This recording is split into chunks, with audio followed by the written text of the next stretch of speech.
wish the rain would shut up. I recommend... Don't rotate, don't rotate! You rotate it. Touch, touch, touch. Hang on. Where the heck did you just go? Wait, that's not the... Ah!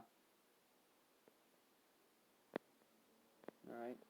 I'm gonna start from here. With a different voice. This. Right. I read like a few paragraphs, I suppose. Maybe this paragraph...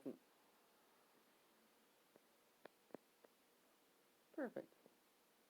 Well, let me think. Gotta think of the right voice to do.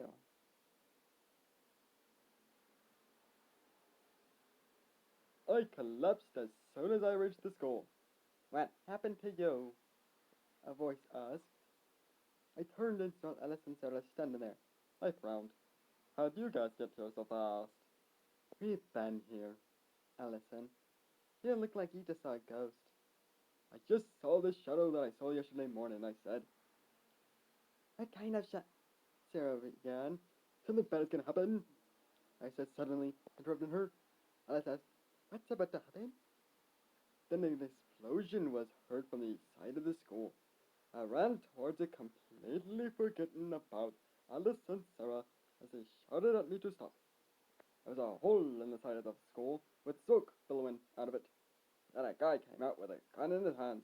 He saw me and said, I leave no survivors. He began shooting at me. But just as he began, he stopped. He looked at me with such fear. I looked around to see what he was looking at. Then I looked down and saw what he was looking at. My body was emitting lightning, surrounding my body to protect me.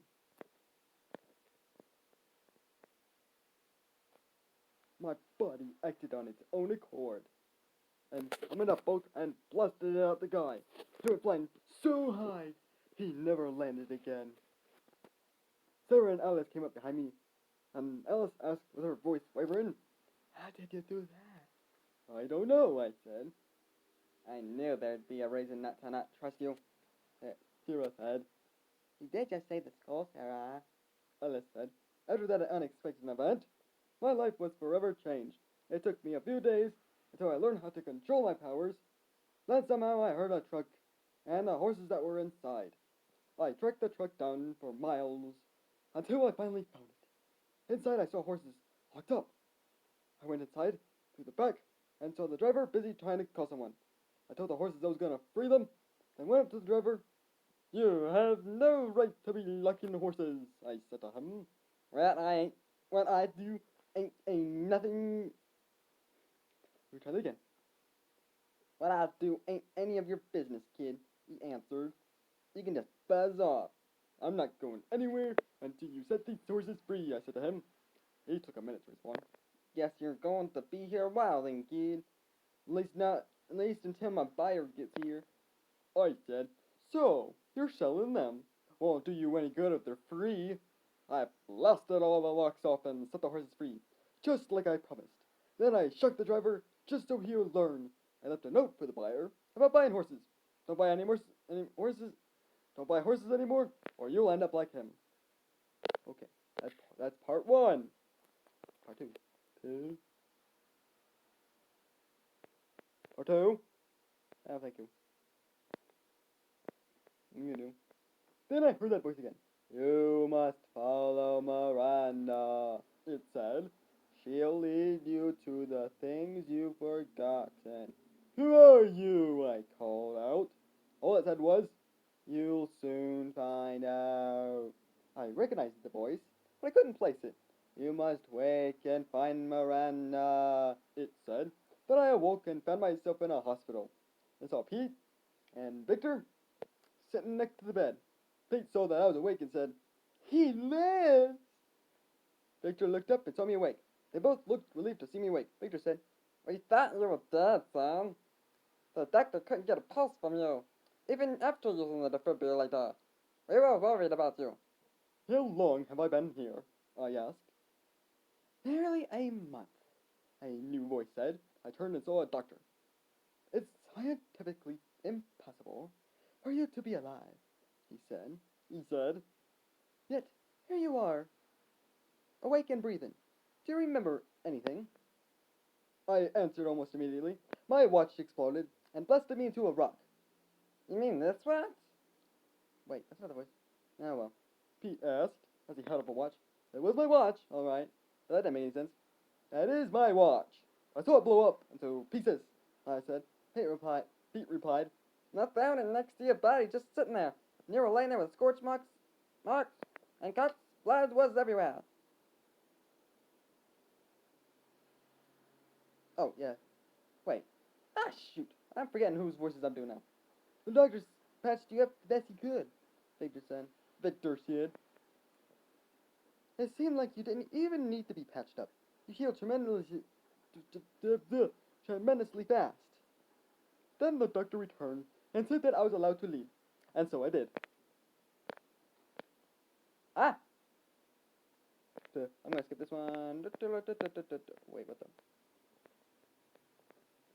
Alright, okay. The next day, I decided to do what the voice said to do. Follow Miranda. There was no other choice. Several weeks went by, and she never appeared. Just as I was going to stop waiting, she appeared and simply said, hello. And so I did. I decided to bring Steve on a backpack full of food and supplies. We walked for miles. I had to take breaks to feed myself and Steve. At one point, I pulled out my compass to see which way we were going. It pointed neither the way we were going or north. It instead pointed south. I figured it was malfunctioning because I was traveling with a ghost.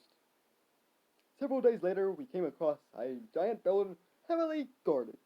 Now spotlights or cameras, but multiple soldiers. They wouldn't be able to see Miranda. They would definitely see me. Take out your knife and leave your pack, a voice said. At least I thought it was a voice. But I didn't hear it with my ears. But in my head, it spoke again. Do as I say, so you can get in there without being noticed. Who are you? I asked it. Francis. Now hurry, we're losing the night, he said. Oh, ooh, splash, splish, zap.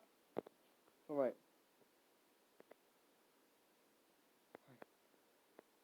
Bananas! I missed my bananas! I looked up and saw a monkey swinging through the trees ferociously. It looked at me. Do you have my bananas? No, I don't, sorry, I said.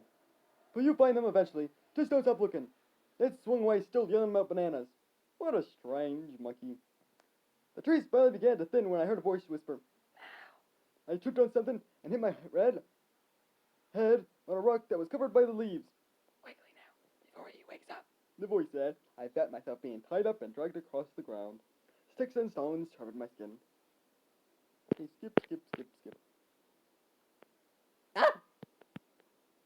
No. Oh, yes. Are you ready for round two? I asked. You will not win again! The one in front yelled. The second one yelled, don't jinx us, Frank! Screw you, Perry! Frank yelled back. We got a job to do here! A third shouted. Shut up, Carter! Frank and Perry yelled. Carter yelled, well, screw you too, then! Me and Emily were just standing there watching them yell at each other. Why those girls were shouting in the first place? I never know. I both want to join in. Carter is right! We're hippo is on! You're not a part of this, Billy! Perry yelled. A fifth one asked, why are we shouting at each other? Billy yelled. We weren't talking to you, Harry! You want to talk, Billy. You stole my nickel I found fair and square, Harry yelled. Billy yelled back. How dare you accuse me of stealing? It was Frank who stole it. Don't go blaming me for what you did, Frank yelled at Billy. Billy yelled back. Go on, man, you stole his nickel!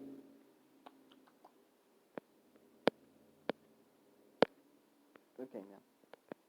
You would think that this would end. You would be wrong, however. A few more skeletons joined. Again to say what was taking you out so long, yelled the first one. Harry yelled, stay out of this, Victor! You were all sent here to kill Sam. Why is he still alive? Victor yelled back. Harry answered, Billy stole my nickel! You idiot! Skeletons don't collect money! A second one yelled. I like nickels, Isaac! Harry yelled back. So deal with it! I just found a nickel! Barry shouted. Harry instantly yelled, "That's me, Nicole!" A third one asked, Are we gonna have to kill Sam ourselves?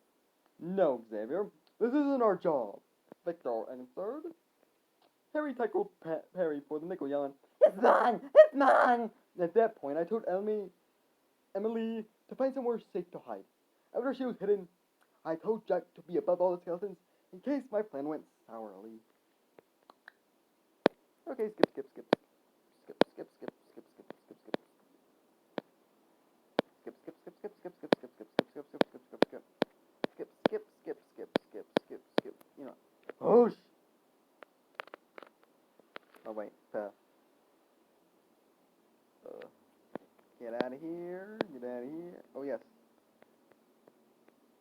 A few birds were flying by when we reached land. I heard one say, Should I poop on that guy? I've been holding it for a while now. After all, he's just another human who'll only get mad, and I do nothing about it. "And this woman can hear every word you say," I said. Ah! It yelled as it flew away. "Not much further now," I said to Jack. He replied. I just can't wait. Eventually, we got to Stonehenge. We went up to it as soon as we got close enough. It began to form a portal. Oh, wait. Oh, I will leave this part for when I'm able to publish the book, because I don't want to reveal that yet. So,